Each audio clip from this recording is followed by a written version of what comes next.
Done बेटा। Cash account debit to Munshi. Clear. Being cheque receive from Munshi.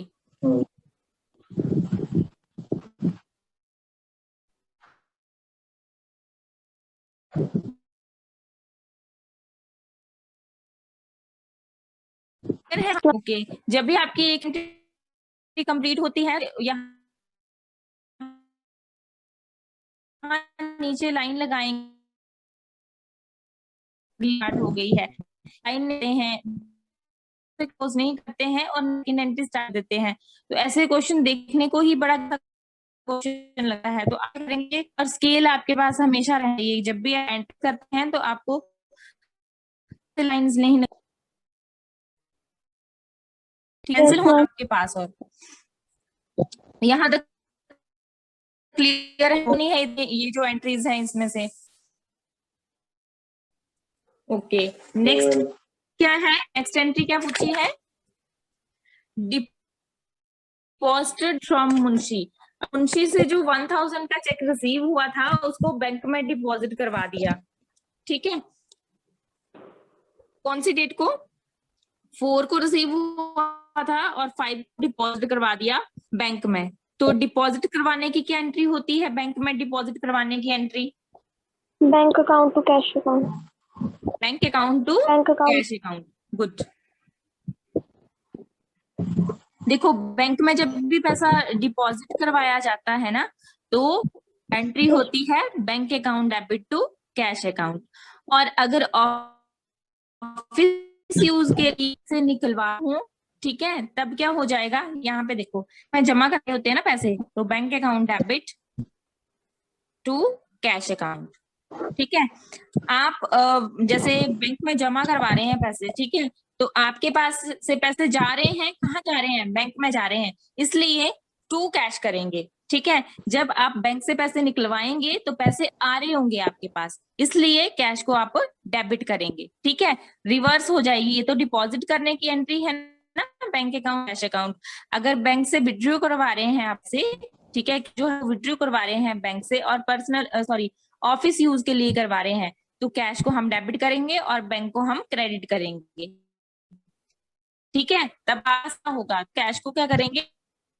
Debit करेंगे, जमा करवा रहे हैं बैंक में। ठीक है, इसलिए हम बैंक को डेबिट कर रहे हैं और कैश को क्रेडिट कर रहे हैं। समझ गए बेटा? बैंक अकाउंट डेबिट हमेशा याद रखना है कि डिपॉजिट और विड्रॉ की एंट्री जो है वो एक ही जैसी होती है, पर रिवर्स है। ठीक है, आती वही 2 आइटम्स हैं, बैंक और कैश से ही रिलेटेड होगी, बट डेबिट और क्रेडिट आपने ध्यान रखना है। ठीक है, 1000। ओके, क्लियर बेटा? अब यहाँ पे नरेशन क्या लिखेंगे? बीइंग चेक डिपॉजिटेड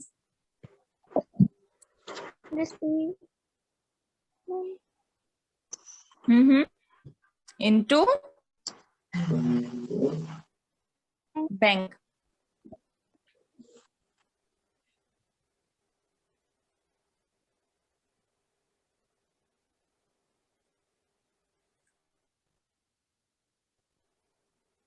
क्लियर है ये एंट्री? यहाँ तक सभी को क्वेश्चन आ गया समझ? Yes ma'am. अब क्या करेंगे? ये क्लोज कर देंगे, आपकी एंट्री कंप्लीट हो गई। अब आपको कौन सी डेट दी है? 6th बोला है। 6th में क्या बोला है?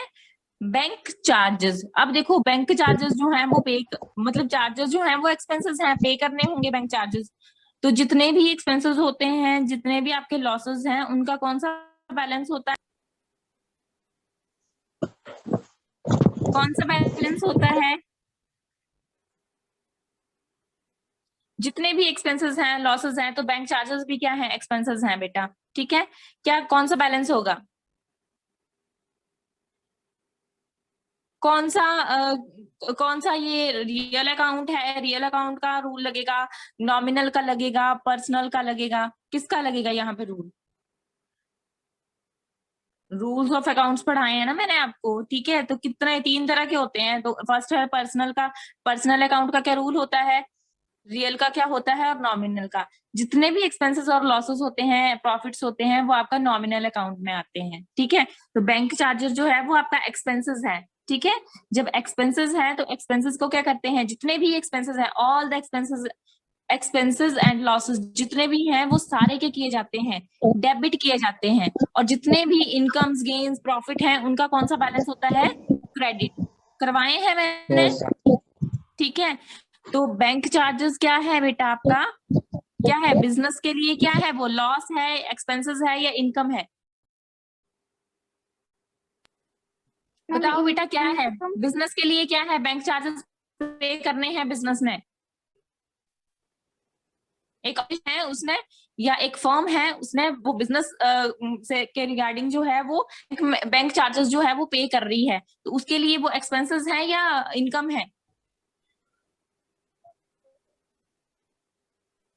हम्म। क्या है बेटा, सागर क्या है।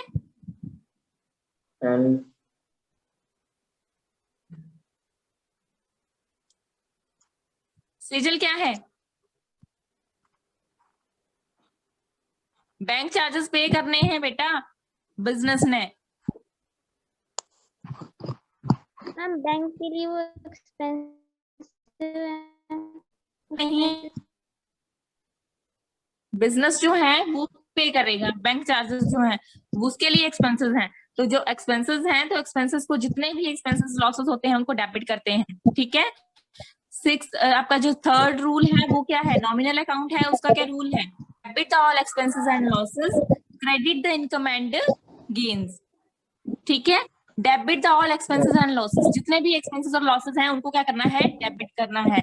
And credit the incomes and gains, gains profit income जो भी होगा उसको क्रेडिट, उनका क्रेडिट बैलेंस होता है। तो बैंक चार्जेस क्या है, एक्सपेंसेस हैं, ठीक है। तो बैंक चार्जेस को क्या करना है, डेबिट करना है। क्लियर। Yes ma'am. कौन सी डेट को हुई ये ट्रांजेक्शन, 6 को, तो आप 6 लिखेंगे यहाँ पे।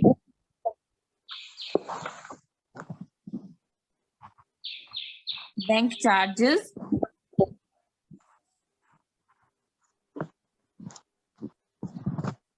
टू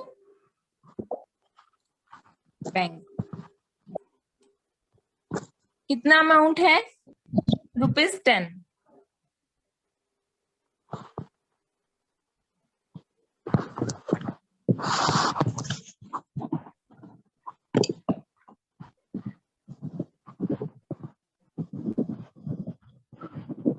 being bank charges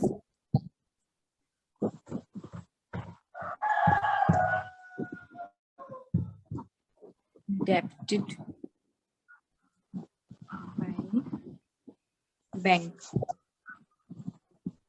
ठीक है।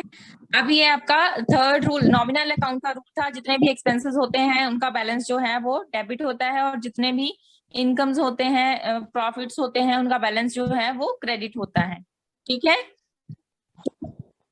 Yes ma'am.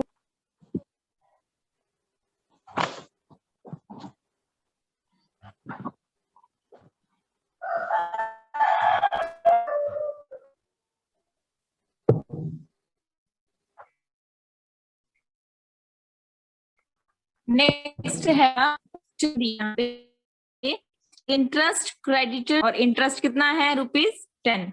इंटरेस्ट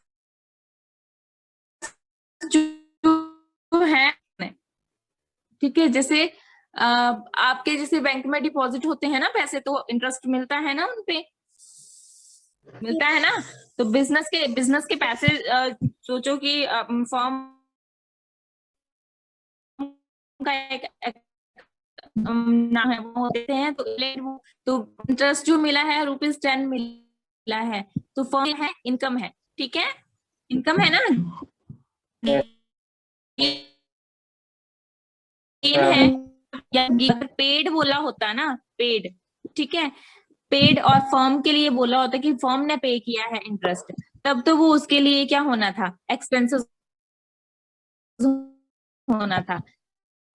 तब ये क्या है, ठीक है, तो जो इनकम है या गेन है तो उसको क्या करना पड़ेगा, क्रेडिट करना होता है। जितने भी इनकम्स होते हैं वो क्रेडिट होते हैं। तो इंटरेस्ट पेड और रिसीव में फर्क होता है। ठीक है, तो ये जो इंटरेस्ट दिया हुआ है ना, ये रिसीव हो रहा है किसको, फर्म को या बिजनेस को। तो जब रिसीविंग, आपको ना ध्यान रखना है कि आपको इंटरेस्ट पे बोला है, पेड बोला है या रिसीव बोला है। अगर इंटरेस्ट पेड होगा, ठीक है, तो वो उसका बैलेंस जो है वो डेबिट होगा। इंटरेस्ट रिसीव सेंस क्या बोली है, बैंक पे कर रहा है ना, जब बैंक जमा कर रहा है इंटरेस्ट, तो ये फर्म के नाम जो अकाउंट है उसमें जमा हो रहे होंगे, तो ये रिसीव हो रहे हैं, तो ये जो इंटरेस्ट है उसको हम क्रेडिट करेंगे। अगर पे के उसमें बोला होगा तो पे में फिर हमें इंटरेस्ट को क्रेडिट करना पड़ेगा। क्लियर? अभी रिसीव हो रहा है तो bank account debit to interest. ठीक है, इंटरेस्ट का क्रेडिट बैलेंस होगा क्योंकि ये रिसीविंग की, उसमें रिसीव हो रहा है, बैंक दे रहा है इंटरेस्ट। ठीक है, तो क्या एंट्री करेंगे, bank account debit to interest. Clear? Yes, ma'am. Yes, ma'am. Yes, ma'am. लिखो।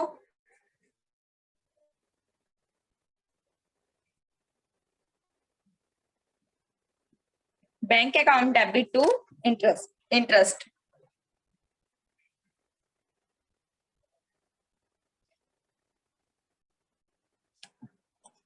कौन सी डेट को है ये ट्रांजेक्शन? 7 को था। टू इंटरेस्ट अकाउंट ₹10 डेबिट में भी 10 और क्रेडिट में भी 10। जो मैं एंट्री करवाने जा रही हूँ ये बहुत इजी है, बच्चे करते हैं। अब दोनों एंट्रीज में साथ में ही आपको समझाऊंगी, तो ध्यान से। आपको ये 7 के बाद 8 फॉर हैं कितने के लिए, कितने निकाले हैं, 500। ठीक है, मतलब बैंक से पैसे निकलवा ले हैं और फिर को बताई इक्वेशन दी है यूज। बैंक से पैसे ले हैं पर्सनल यूज के लिए, और कितने, वो भी 500। बट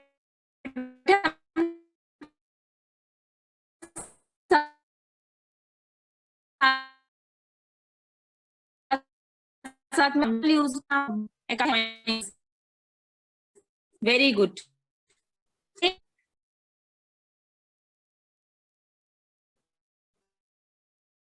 के लिए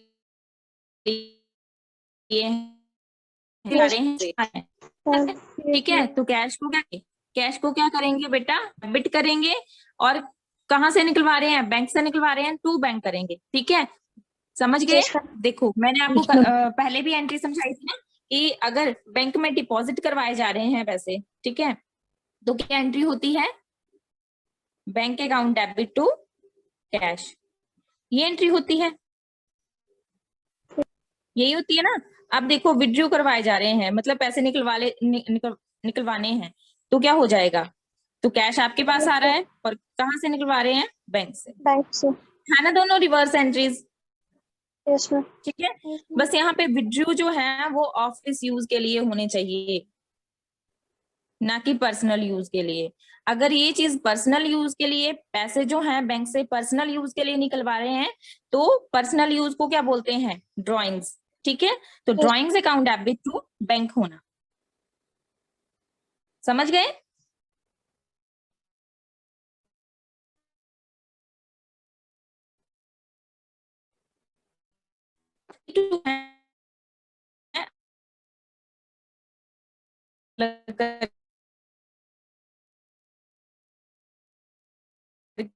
यहाँ पे विड्रॉ के लिए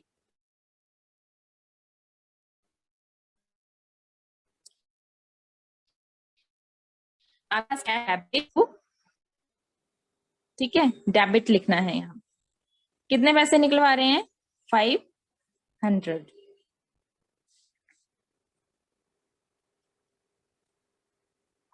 क्लियर बेटा? क्या लिखेंगे, बीइंग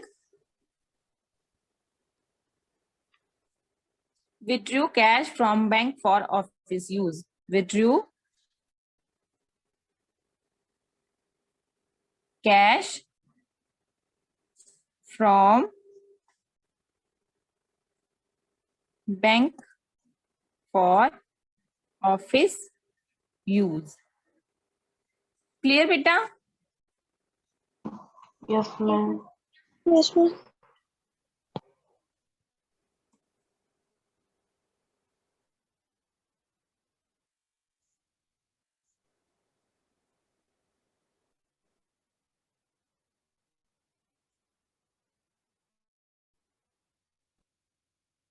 अब यहाँ पे ये वाली एंट्री तो समझ आ गई सभी को। अब ये ऑफिस यूज के लिए विड्रू किए जा रहे थे बैंक से, तो cash account debit to bank हो गया।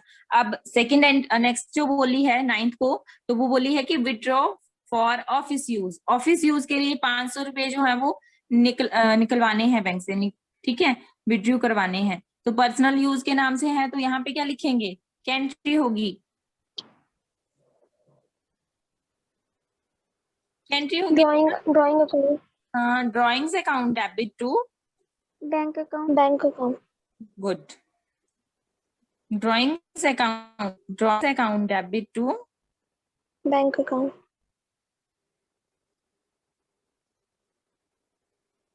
Bank account. क्लियर? अमाउंट कितना दिया है बेटा? 500. 500। ठीक है। being withdrew cash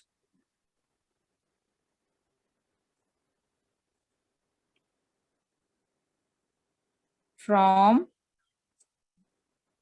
bank for personal use.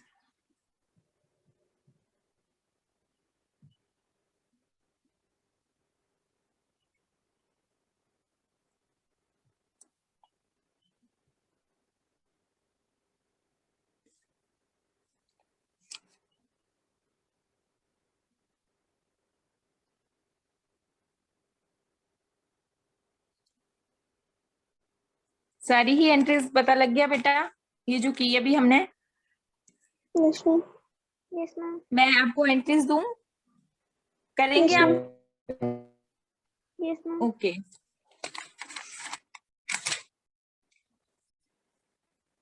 लिखो बेटा, क्वेश्चन लिखना। अब मैं 2 ही क्वेश्चंस दूंगी आपको, वो आपने करनी है, ठीक है। फर्स्ट इक्वेशन लिखो,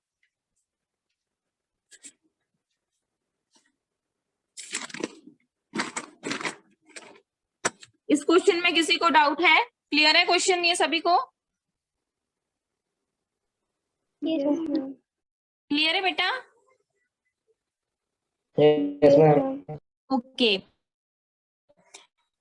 मैं आपको एंट्रीज, आपको क्वेश्चंस दूंगी और आपने मुझे, मैं 2 ही एंट्रीज दूंगी, 2 ही क्वेश्चंस दूंगी, आपने एंट्रीज बनानी है। लिखो, फर्स्ट लिखो, मैं लिख रही हूँ यहाँ पे, यहाँ भी देख सकते हो, यहाँ से भी। सैलरी क्या होती है? सैलरी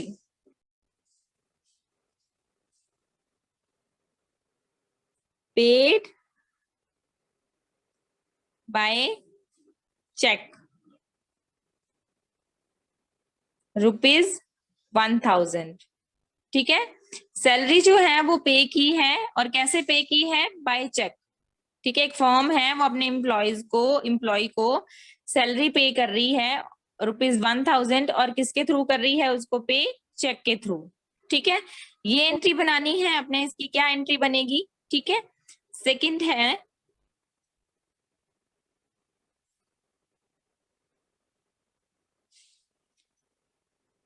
सेकंड लिखो, विड्रू फ्रॉम बैंक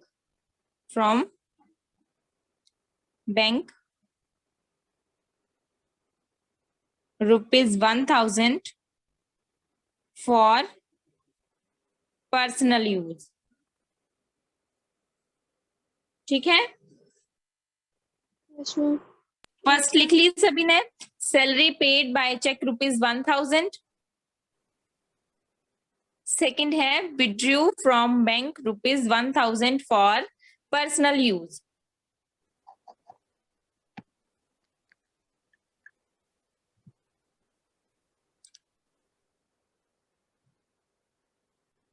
इक्वेशंस लिख ली? Yes, ma'am. Okay, Yes, ma'am. Entries बनाओ बेटा जल्दी से। क्या एंट्री होगी? फर्स्ट क्या एंट्री होगी? Salary paid by cheque ₹1,000। Salary account debit to bank account. Debit account to bank account. Very good. अब देखो सैलरी क्यों इसको डेबिट किया बेटा? Salary सैलरी को डेबिट क्यों किया? salary pay हो रही है. पे हो रही है। सैलरी जो है वो बिजनेस के लिए क्या है? एक्सपेंसेस है, लॉस है। जितने भी लॉसेस होंगे उनको उसको क्या डेबिट करना पड़ेगा, इसलिए उसको डेबिट कर दिया। ठीक है, एज ये रूल कौन सा है? नॉमिनल अकाउंट का रूल है।